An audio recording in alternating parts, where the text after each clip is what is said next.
Ivanilla alkaa toi oma suoritusvuoro 2100-stenkin sarjassa.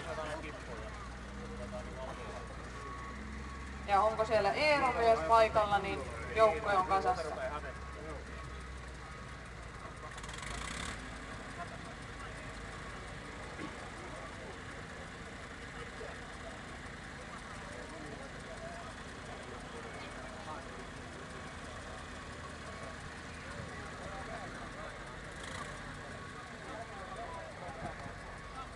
Nyt otetaan sitten kuitenkin vielä tähän väliin yksi veto, eli sieltä alle 2100-sten sarjasta Ismo Hutri lähtee vetämään kärryä.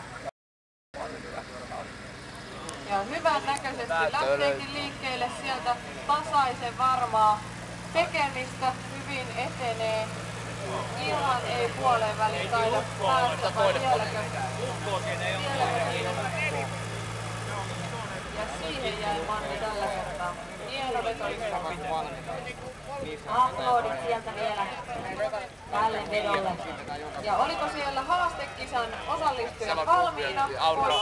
Sepolla on siellä lähtömerkki ylhäällä ja niin heilauttaa Junni. Oi oi!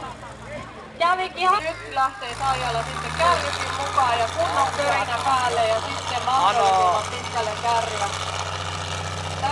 Nämä leirisarjalaiset ovatkin täällä muiden joukossa ja on ensimmäinen naispuolinen vetäjä tänään ja hienosti se Numpi sai sitä kärryä vedettyä.